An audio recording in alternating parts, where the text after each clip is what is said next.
उधर से भी आवाज आनी चाहिए।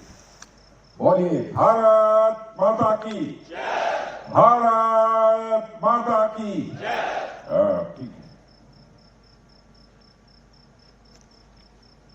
हमारे chief of army staff general Upendra Dwivedi, defence secretary Shri Rajesh Kumar ji, Indian army के सभी कमांडर्स एवं अन्य अधिकारीगण और मेरे बहादुर जवानों, आज जैसलमेर में आप सभी अधिकारियों और जवानों के साथ बड़ा खाना में शामिल होने का मुझे अवसर प्राप्त हुआ है। इससे मुझे सुखद अनुभूति हुई है। साथियों, मैं तो समय समय पर आप सबसे अलग अलग स्थानों पर मिलता ही रहता हूं, लेकिन बड़ा खाना के माध्यम से आप सबसे मिलना हमें हमेशा हमारे लिए एक विशेष अनुभव होता है। और आज का यह अनुभव भी और भी विशेष इसलिए हो जाता है क्योंकि आज हम सब जैसलमेर की वीर भूमि पर यहां एकत्रित हुए हैं। साथियों, जब भी जैसलमेर का जिक्र आता है तो इस शहर की खूबसूरती और यहाँ की रेत के साथ साथ यहाँ की वीरता, यहाँ की बहादुरी की भी चर्चा होती है। यह वही धरती है जहाँ 1971 में लोंगेवाला का युद्ध लड़ा गया था। जब पाकिस्तान ने लोंगेवाला बॉर्डर पोस्ट पर आक्रमण किया तो उस समय हमारे सैनिकों की संख्या वहां पर भी काफी कम थी, लेकिन जंग में सिर्फ संख्या मायने नहीं रखती है। हमारे सैनिकों की संख्या भले ही कम रही हो, लेकिन उनके साहस में कोई कमी नहीं थी। जब तक अगली सुबह उन तक मदद नहीं पहुंचाई गई, तब तक उन्होंने पूरी रात लोंगोवाल की चौकी को थामे रखा और फिर जब सुबह हुई तो जैसलमेर से उड़ान भरते हुए भारतीय वायुसेना के बहादुर पायलटों ने दुश्मन की टैंकों की कतारों को राख में बदल दिया। साथियों, जैसलमेर की इस धरती ने ऐसे अनेक पराक्रम देखे हैं। यहाँ की रेत के एक एक कण हमारे सैनिकों के शौर्य की गवाही देते हैं। ऐसे वीर भूमि पर अपने वीर सैनिकों के साथ बैठकर आज मुझे भोजन करने का अवसर प्राप्त होगा। मैं मानता हूं यह मेरे लिए सम्मान की भी बात है और साथ ही साथ हमारे लिए यह गौरव का भी विषय है। साथियों, आप सब तो जानते ही हैं कि बड़ा खाना की यह परंपरा बहुत ही पुरानी है। यह न जाने कितने सालों से चली आ रही है। इस परंपरा को अब तक चलते रहने का कारण यही है कि यह परंपरा हमें एक संदेश देती है कि हम में से चाहे कोई मंत्री हो, कोई अधिकारी हो, फिर कोई सैनिक हो, हम चाहे किसी पद पर हों, लेकिन अल्टीमेटली हम सभी एक ही परिवार के अंग हैं। बड़ा खाना में आप सबके साथ भोजन करना यह भी संदेश देता है कि हम अपने पद से कहीं बढ़कर एक परिवार हैं। साथियों, दुनिया की अनेक सेनाओं में मेस नाइट्स या रेजिमेंटल डिनर्स जैसी परंपराएं देखने को मिलती हैं। वे भी अपने सैनिकों के बीच एकता, अनुशासन और भाईचारे की भावना को मजबूत करने का ही माध्यम होती हैं। लेकिन भारत का बड़ा खाना उनसे कहीं अलग है, क्योंकि हमारे यहाँ यह सिर्फ एक परंपरा न होकर हमारी संस्कृति, हमारी सभ्यता और संस्कारों का एक जीवंत प्रतीक है। हमारे यहाँ सामूहिक भोजन की परंपरा यह बहुत पुरानी है। प्राचीन समय में भी किसी समारोह में ऋषि हों, स्वामी हों, सैनिक हों या फिर सेवक हों, किसी उत्सव में सब एक बराबर होते थे। यही भावना आज भी बड़ा खाना में जीवित है, जहां कमांडर और सोल्जर्स साथ साथ भोजन साझा करते हैं, एक ही साथ बात करते हैं, हंसी मजाक करते हैं और यह फील करते हैं यह सेना नहीं है, यह एक परिवार है। बड़ा खाना कोई खाने भर का आयोजन नहीं है, यह दिल जोड़ने का मैं मानता हूं कि एक अवसर है। साथियों, हमारी जो सेनाएं हैं या फिर बीएसएफ समेत जितने भी सिक्योरिटी फोर्सेज हैं, हर जगह अलग अलग धर्म, जाति, अलग अलग भाषाएं बोलने वाले तथा अलग अलग प्रदेशों के लोग हैं। तमाम विविधताएं हमारी सेनाओं और सुरक्षा बलों में देखने को मिलेंगी। बड़ा खाना के अवसर पर यह तमाम विविधताएं एक ही थाली में दिखने लग जाती हैं। इसलिए यह अवसर किसी भी समारोह या डिनर से कहीं ऊपर है।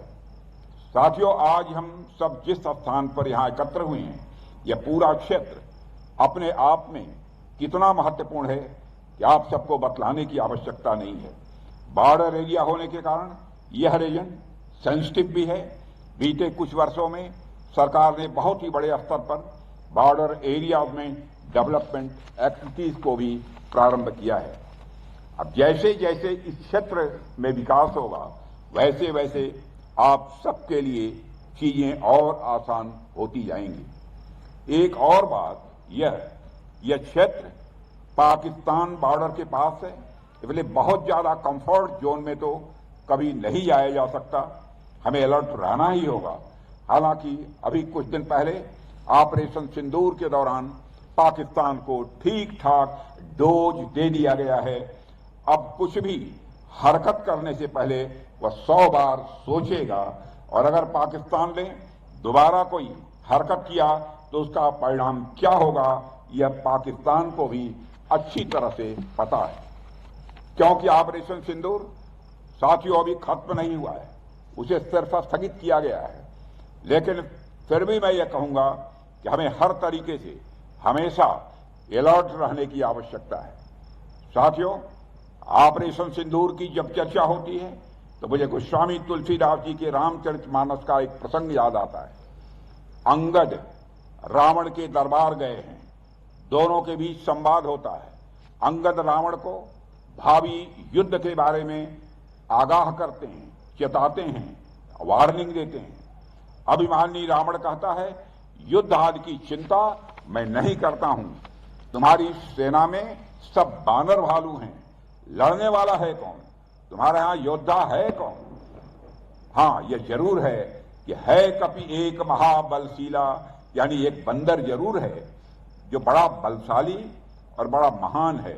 उसने कुछ दिन पहले लंका जला दी थी, बाकी और कौन है तुम्हारे यहां जो हमें चुनौती दे सके। इस बात पर अंगद को हंसी आ जाती है।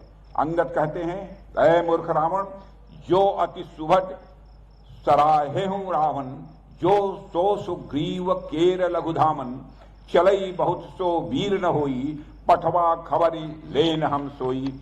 यानी हे रावण, जिसको तुम बहुत वीर और बलशाली कह रहे हो, वे तो कोई वीर नहीं हैं, वह तो बस इधर उधर कूद फांद करते रहते हैं।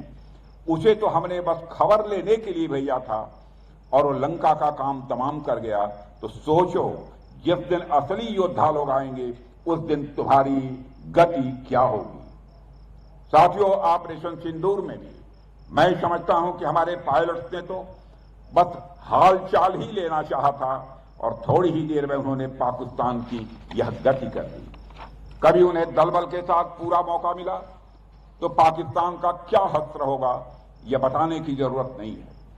पर साथियों, हमारे शत्रु चाहे वे बाहरी हों या आंतरिक हों, कभी निष्क्रिय नहीं रहते, वे हमेशा किसी न किसी रूप में सक्रिय रहते हैं।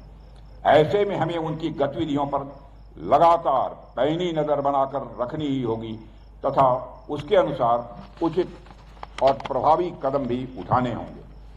साथियों, हमारा लक्ष्य पूरी तरह से स्पष्ट है।